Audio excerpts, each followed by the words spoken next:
Hi everyone, it's Dr. Menije from Embracing Your Therapy, and welcome to another episode. Today, I want to talk to you about how does fear of failure play into social anxiety. When struggling with social anxiety, we often think about fear of rejection, fear of judgment, fear of making a fool of ourselves or embarrassing ourselves as the triggers. But fear of failure can be just as powerful in creating the social anxiety. Imagine when you're struggling with fear of failure and entering a social situation, there are symptoms and signs of social anxiety. You start to have this catastrophic thinking that every time you enter a social situation like public speaking or attending a meeting at work or school, you anticipate negative outcomes. And this catastrophic thinking, along with having high expectations of yourself and expecting yourself to always perform well, do things perfectly, can create a lot of social anxiety.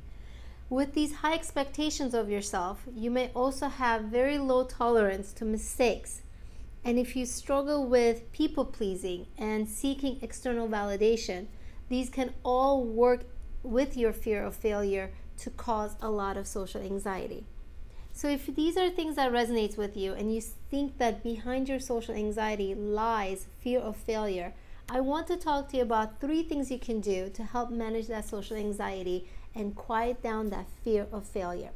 So the first thing I want you to do, which is often one of my favorite tools, is practicing self-compassion.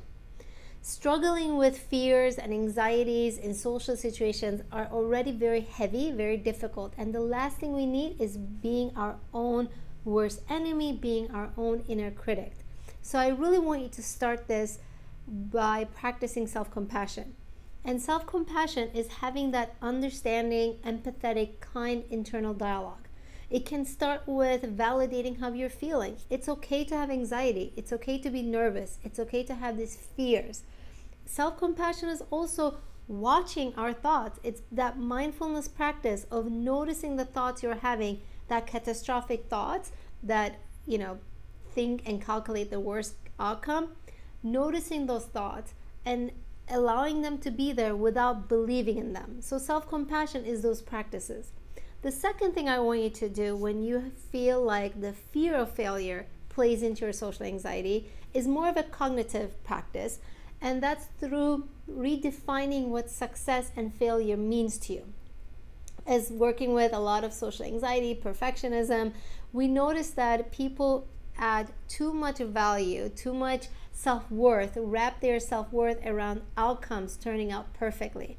And so we really need to start with redefining what success and failure means. Because if it's all depending on the outcome being good or bad, then that might set us up for failure. What we instead really need to do is redefine success where we are seeing the value of the efforts that we put in. We are seeing the good in every experience, no matter how they turned out. So again, it's more of a cognitive, a thought practice where you really look at your belief systems around how you define success, what do you think success is, and how do you define failure, and being able to challenge those definitions and being able to redefine them as a way to manage your fear of failure and your social anxiety. And the third thing I want you to do, which is inevitable when you're working with social anxiety, is exposure. I hope that whether you're doing this on your own or with a therapist, please, you have to utilize exposure, which is really hard because exposure means that we have to go ahead and face situations and triggers that trigger our social anxiety. But that is one of the most important skills we have to practice, is this gradual exposure. And what I mean by gradual exposure is that you have to remember that you don't go from where you are to worse exposure by tomorrow or in the next hour.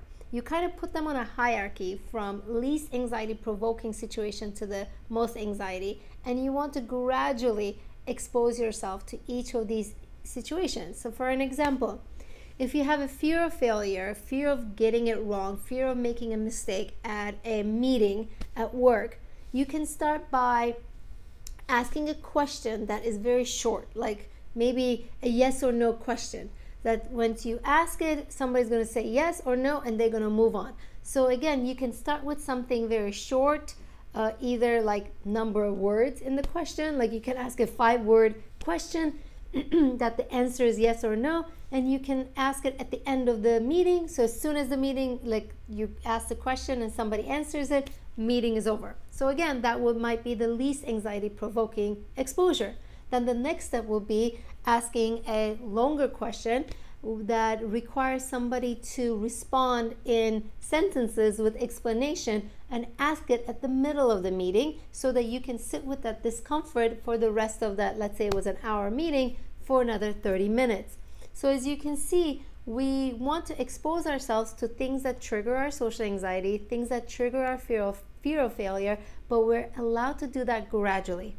But again, the reason that we want to talk about exposure as our third step is because there are the 2 other things you need to do. Remember, the first thing you really want to do all the time is have self-compassion, that it's okay to have this fear, it's okay to have anxiety. The second thing you want to do is redefine what success and failure means.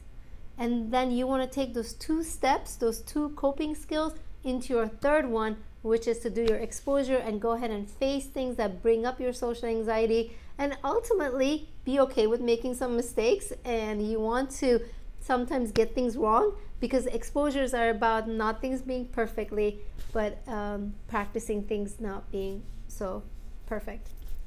So I hope you find this helpful. And if you're struggling with social anxiety, it's one of the mental health issues that we treat in our practice here in Woodland Hills. But we do also offer therapy online to anybody residing in California. And this video was based on our blog we wrote, so I'll share that in the below. If you have any questions or comments, please share them with them and we will respond to it. Check out the blog, and if you have any therapy needs, please don't hesitate to reach out to us.